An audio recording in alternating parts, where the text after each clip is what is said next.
Hey everyone, it's Linda. It's a new day. The sun is out.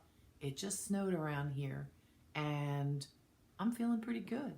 So I'm going to bring you that video I promised in the last two videos about how to connect with your loved ones. Now, I want to tell you in advance, first, if you're new to my channel, welcome. And if you're coming back, you've been following me along, then just welcome back and I'm glad you're here. I had some audio trouble in the last video and I could hear a high-pitched frequency. I was using a different microphone and I'm not going to use that for this one. So I'm hoping everybody can hear me well, or turn up the volume if you can't. I do have an old microphone that worked really well and I need to dig that out. So I will be working on that for the next video. In the meantime, this video is going to be about how you can start the process of the discipline of learning how to connect with your loved ones. You may have seen or heard spiritual mediums or clairvoyant mediums who can talk to deceased loved ones, and you may have doubted, you may have gone through periods of disbelief. You may be in a state of full knowing. If you're watching this video, you probably do have some kind of trust and knowing that your loved ones can communicate and they do go on. However, this video is for people that really want to learn how to connect with themselves. If you're watching this, you probably have already passed the skeptical state. You're probably already self-empowered to a point and want to become more self-empowered. So that's who this video is really for. Now, it is a process. There are things that you need to learn or at least be aware of. And it starts with plain and simple. It starts with understanding your thoughts. What is your thoughts? What is coming in from outside of you and bombarding you? And I've talked about this a lot in my videos, but it really is important. To understand your inner connection is to trust that you are more than just this physical body, and that the body is like a mechanism for you to interact and communicate in this 3D world. There's other words I want to use for it, but they're coming from all over the place here. So let's just call it the 3D reality that your body exists in. It's a biofeedback machine. We get that. There's stimulus on the outside. It comes in through your eyes, registers in your brains. There's touch, taste, smell, all your senses, hearing, auditory, all of it. Well, the one thing that you're not taught is the sixth sense version of what that is. All your other senses heightened. Yes, true. But what that is tuning into frequencies that can't be seen or tasted or felt. Well, no, they can be felt. Wrong. They can be seen. True. And they can be heard. Absolutely. So what is it though? Why haven't we been taught these things in school? I know that might have sounded like a little bit of a garble and doesn't make sense, but follow me here, because you can hear high-pitched frequencies. You can smell them. You can see them with your spiritual eye through your pineal gland. If your pineal gland isn't open, that's okay. How do you start this process? You start by feeling your energy body, becoming aware that it's a very real, it's a very real thing that's contained. I hate to call it a thing. Your energy body is very real, contained within and throughout, expanded out through your body. Learning how to discern whether your thoughts are generated by you. If I said right now, count to 5 and become mindful of that. Be very mindful and centered. Right now, counting to 5, put everything into it. Put your heart and soul and feeling into that 1 and feel it. 2, feel it with everything. So as you're doing this, as you're counting, you are generating a thought with feeling and emotion behind it, okay? Even if you're just thinking it. Even if you're just going halfway playing along going, okay, I'll count to 5. 1, 2. You're still generating some kind of thought in your head. Just like if I said to generate an image thought. Picture something. Picture your favorite thing to do. Picture your favorite color. Picture your favorite animal. Instead of saying picture it, I could say imagine, but imagination has such a stigma to it, doesn't it? So if I said picture this in your head, your brain knows how to conjure up that image in your head. That is generating a thought. A thought just isn't a phrase of words. A thought can contain the whole. A thought can contain so much. Thoughts are powerful. Thoughts that have feeling behind them generate energy. So understanding that your thoughts are so much more than just thinking a number sequence like 1, 2, 3, 4, 5. That's a thought. I'm going to call my mother as a thought. That's true. That's a thought. But a thought can also be a whirlwind of a contained energy package. It can contain you breathing in and pulling up and centering light and swirling and combining this light from your heart center, putting it into a plasma ball and making that ball expand and putting that ball over top of someone and healing. That can be contained in a thought. And in one breath, you can create that thought package. You can,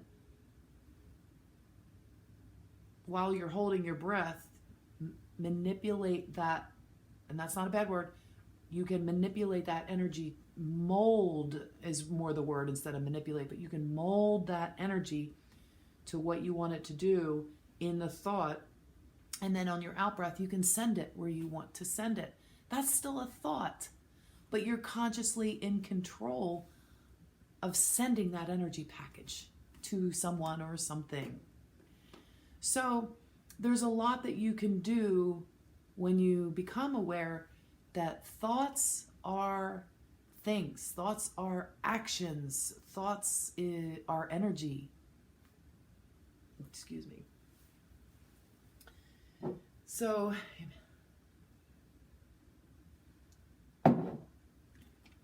we're running out of coffee there. Need another cup of coffee. Actually, no, I don't. I need more water. Anyway, I wanted to explain that first because if you don't have a firm grasp of how to generate your own thoughts, what does that mean? You are the thinker.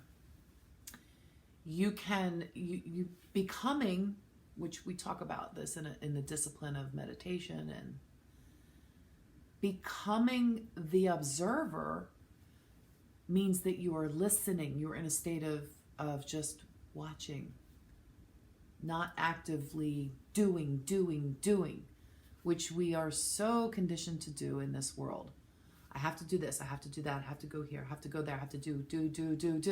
It gets to be crazy, and it's energy depleting, and maybe designed so that way. So you pull yourself back. You take time to become the observer so that you can conserve your energy to be used more usefully. So what does that mean when it comes to connecting with your loved ones? Well, when you realize that you not only generate your own thoughts and that you can generate your own thoughts, and you realize that other energies that are hitting you. People say when they meditate, they can't turn off their brain. They can't stop thinking. Their brain thinks too much. And yes, I understand when the thoughts are coming at you, but what that is, that activity are impulses coming at you from the outside of your container and your energy field. That's what it is. It's activity that's coming from you, that's impulses. It could be driving, you could be driving home from work and you could be impulsed to stop somewhere and get food. And that impulse could be generated through a whole strip of fast food places along the way, or your favorite Wawa or food market, or wherever you ate last or drank last or partook last of wherever along the way. And knowing you have food at home, you don't need to stop. So you could be getting an impulse from something like that and becoming aware that it's not your body saying, hey, I'm hungry, because you can already tell your body, when I get home, I'm going to make myself a lovely meal. But you get this impulse instead that's the quick fix, eat here. It's almost like it was a magic spell or something that was put on a fast food chain that sends out impulses to anybody within a certain radius of their building. And I know that sounds crazy. That's not the topic of this. The point of this is that there's impulses that are sent out to you that hit you. And a lot of times, if you're not aware of how to discern between what is your thought and what is not your thoughts, if you're not disciplined in doing that, impulses will appear as your own thoughts. You will be thinking to yourself when an impulse comes, oh, my body must be telling me I'm hungry. I just had an idea. And you claim that impulse as your own idea. Whereas if you're observing and if you're discerning that that's not your thought, it's an impulse, you can easily say, no, thank you. Going home to make my own meal. You don't have to listen to it. You don't even have to let it in your field. You can realize it's bumping up against your field and that it transmutes. It doesn't touch you. It doesn't come in to shift your mind to think that you own that thought. Do you know what I'm saying? Does that make sense? I hope so. Because that's really a key to learning how to connect with your loved one. It's a key in life. It's a key for how you operate. But it's a basic foundation for starting to trust your inner connections. Because if you don't understand that the impulses are out there, if you don't get that basic concept and you're not actively trying to discern between what thoughts, or you don't become aware of what thoughts are actually yours and which ones are on the outside, then it's going to be harder for you. If you don't do that, it's going to be harder for you to make that connection with your loved ones to receive the information when they start telepathing it to you. When that connection is made and there's an impulse on the outside, there's an energy signature that goes with it. There's a certain frequency that you can identify, like somebody's handwritten signature. And it takes practice. It takes time. It's not, well, let's say this too. You might experience, okay, here's a good one. So if you have an animal, if you have a fur baby, a pet of any sort, and you know, oh, they just looked at me, they want their dinner, or oh, they're telling me their water bowl is empty. Things like that. Your pets send messages to you. Anyone who has a pet, who connects with their pet, knows what I'm talking about. You can almost tell what your animal is thinking.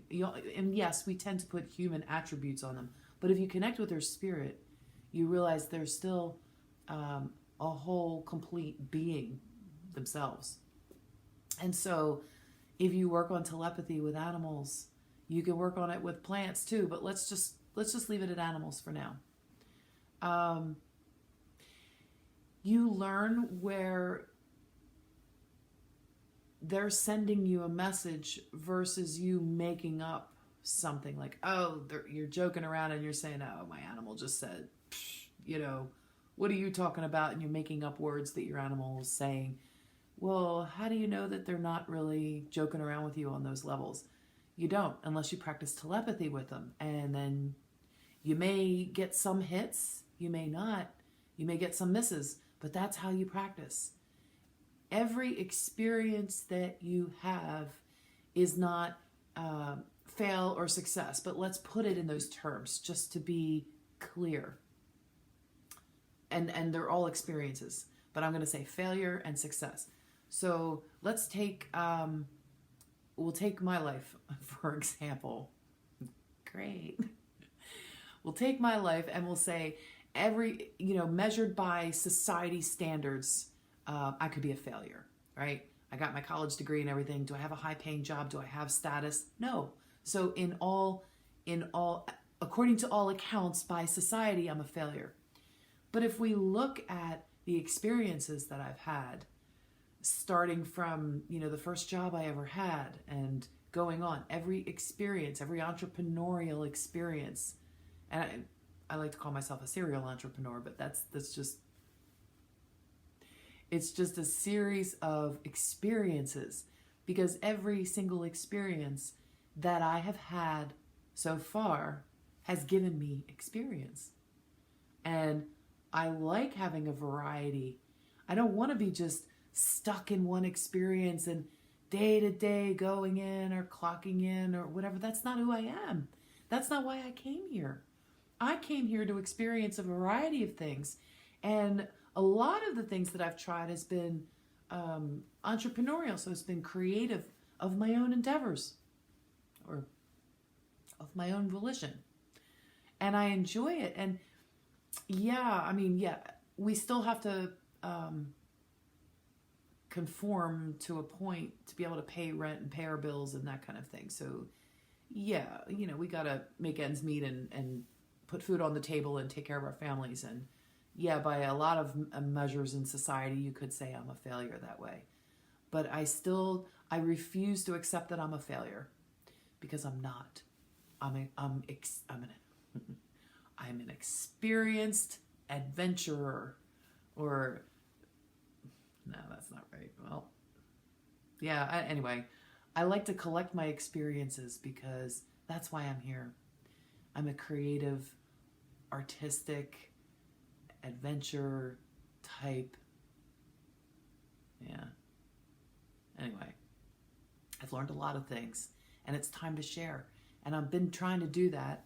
I've been doing that a long time, but I want you guys to understand how important it is to see yourself as the universe sees you, and really understand that connection that you have on the inside with your true creator source, your true potential, your true inner light, your true essence of who you really are, your higher self, your soul, the connection that's your upline.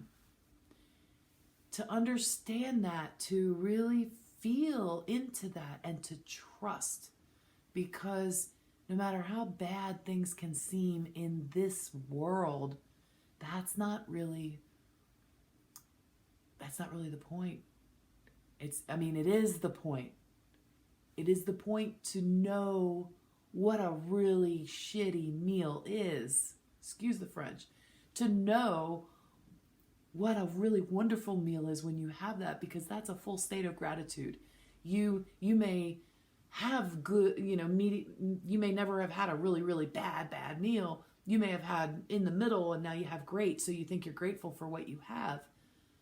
But you really can't have the full embrace of complete, like, unconditional love, unconditional gratitude. You can't have that until you've had the lowest of the low and the highest of the high. You have to experience the whole thing. So if you're only in the middle and you're saying that you're grateful, or you've been almost down here, but now you're up on the ladder, so to speak. So you've had good and now you've had great, and you say, oh, I am a grateful person. Okay. you never forget where you came from, but you can only go back to here. You haven't been all the way down to the trenches. And you don't necessarily need to be down there, but it's still the analogy that if you've ever had anyone betray you or fail you or lie to you, or really crappy, been passed over for promotions, or just feel like you've always the bridesmaid, never the bride. If you've had those experiences where you've had the really crappy end of the deal, then when you have the opposite end of it, then you can have your unconditional gratitude. Because being in that state is being in flow. And you can still be in flow in the middle, don't get me wrong. But when you have that unconditional gratitude and your heart opens, you know that I want everybody to have this experience where you can be in that state of full gratitude for everything. Absolutely, just being here, just getting up and breathing is something to be grateful for. And how many people out there forget to open their eyes and say thank you when they wake up? I know many times I woke up and, oh no, I'm here again. I've done that. We've all done it. But it's okay to wake up and be grateful for your life. Just being grateful to be here, because things are changing and things are getting better, and they will continue to do that. And having that trust and that knowing that your loved ones are absolutely still alive, even if they're not in a body anymore. They are absolutely still alive. And to be able to connect with them, here's some more meat and potatoes for this. You do have to understand telepathy first. You do have to at least get that you're generating your own thoughts and try to discern which is yours and which is not. That's where you want to start if you want to start learning how to fully connect. Now, once you got that down and once you got a pretty good grasp on that, you need to be in your heart center, because that's your gateway and your portal. That's how you get the connection. So you have a thought, and it might be, I want to connect, and I'll use my son as the example. Like, I want to connect with James. And I'm thinking that, okay, I don't want to just connect with him in this second. I want to prepare so that I put myself in the best possible scenario to connect with him, because he is doing stuff over there. He has a life he's living over there. He has things he's doing. He's not just at my beck and call, but when you pick up your phone to call somebody, they can answer or not answer. Well, I don't want to say that your loved ones just choose not to answer, but if you just think of them and think, oh, because I'm thinking of them, they're going to be right here. Think of it that way. Think of it like a telephone call. You want to make the call with your telepathic thought, but you want to, just like if you're calling somebody, you want to be able to send the best energy possible when you're calling. If you ever called somebody and you were demanding and you were ready to let them have it and stuff, and then they didn't take your call, I don't know. I'm just saying, because think of when a bill collector calls and you can feel that energy before you even look down and see the number, and you're like, oh hell no, I'm not taking that call.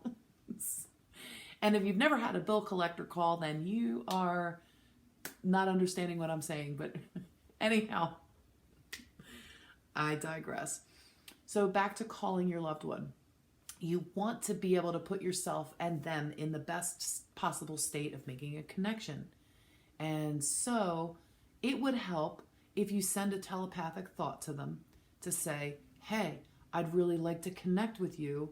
I'm going to make some time tonight at 8 o'clock or at 11:11 or whatever feels like a connection. Maybe you have a favorite number together, like, I don't know, 777. Well, there's no 777 on the clock, but you know what I'm saying. Pick a time that works for you and tell them, I'm going to try to connect at this time. That's what I'm going to call you.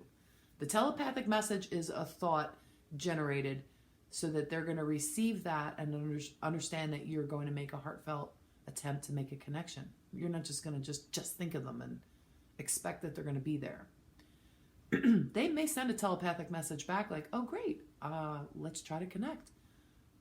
It's like a conscious effort to say, Just treat them as if you know that they are alive over there. They're just in a different body. So you're connecting across something you're not used to doing in this 3D world. So pretend they're, on some spaceship, or imagine or picture that they're in some other dimension, but that you can send a telepathic message to them, because you can. And when you get to that state of knowing, when you work on the telepathy, when you work on the thoughts and you build that foundation, you'll understand how very real this is. So send the message, and when you get to that place, that time, and you sit down and you're in a meditative state of mind, you clear your mind, maybe sage a little bit if you want, clear the space, do whatever ritualistically makes sense for you. You may just have one little candle lit. It doesn't matter. You don't even need that. But let's say it helps you become in a state of feeling receptive, clear, and focused. So you start out with a meditation. It probably would help you to close your eyes, and it probably would help you to count your breath a little bit and clear.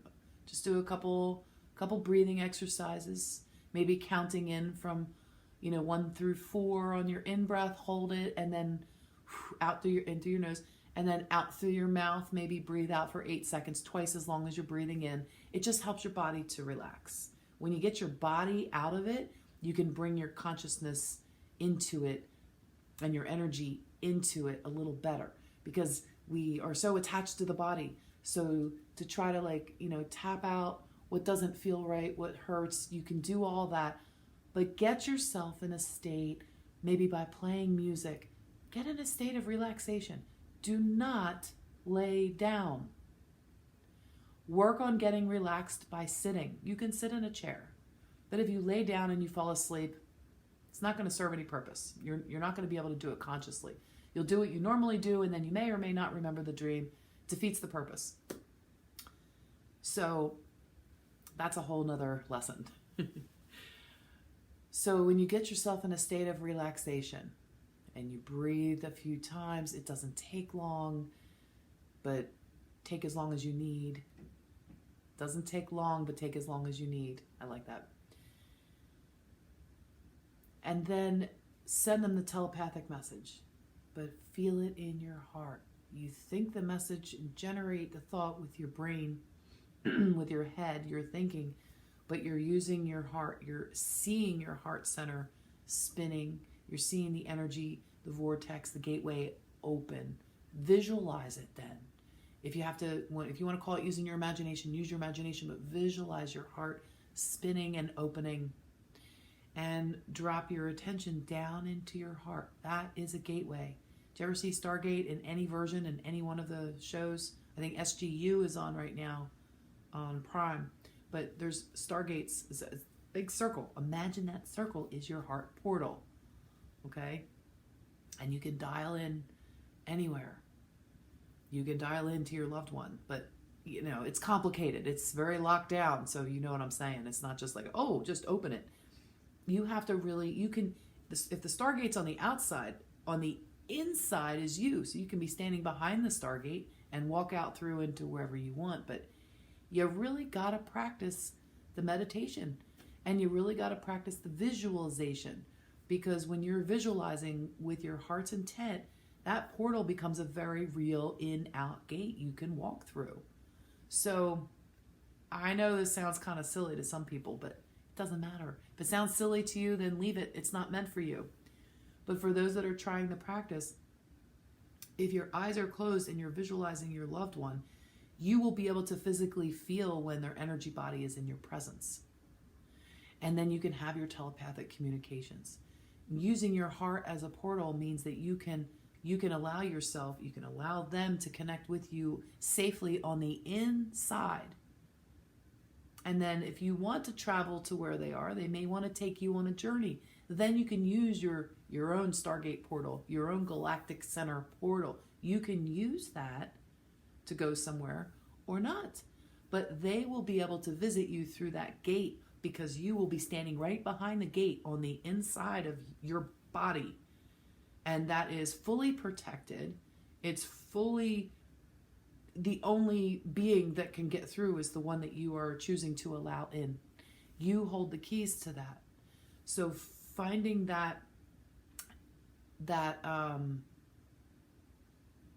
finding that space where you're able to drop down behind the portal with the Stargate of yourself, being able to find that connection means being able to visualize first what that means to you.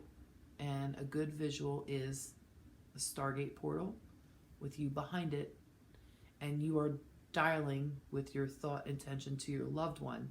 They have the code, they can get through the portal to you, but you're in your secret chamber in your heart that only you have the key to, so only you can allow people in.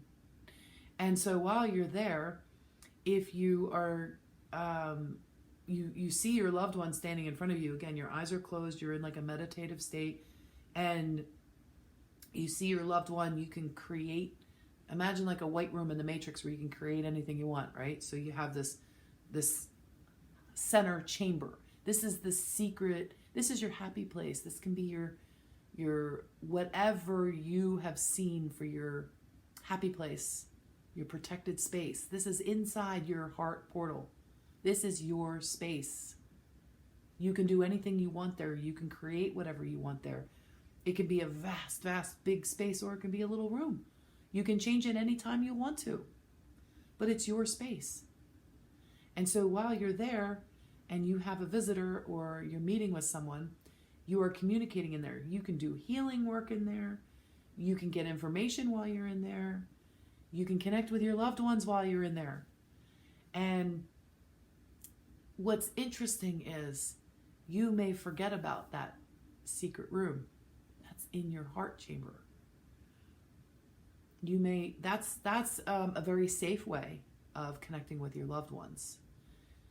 Now, if you want the full-on experience where you're not meditating and they're standing right there with you, that is something where you have to attune to your energy body.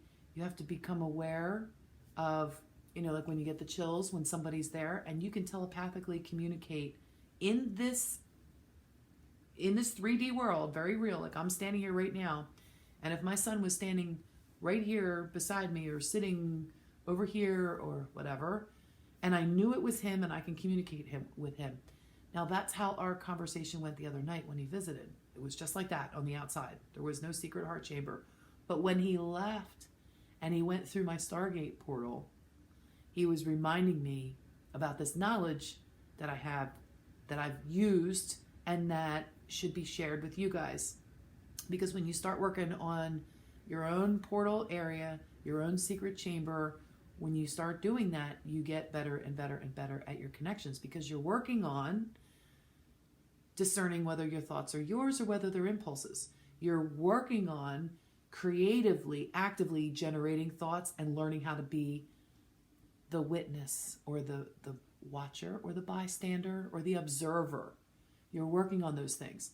And then you're working on the meditative aspects of understanding that your heart center is a portal, and visualizing and imagining and being able to create and expand within your own secret center. So there's a lot of information in there. You may be following along like this. You may already know this, or you may want to go back and rewatch if that feels right to you. I hope that you got something out of this. If there's more that you would like to know, please leave it in the comments section. And I just want to thank everybody else who has been there for me to help support me through this difficult month. And I love you so much. I appreciate all that you guys have done for me. And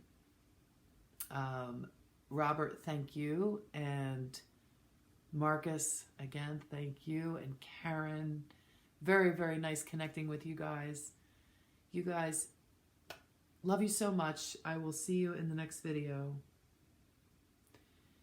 Namaste.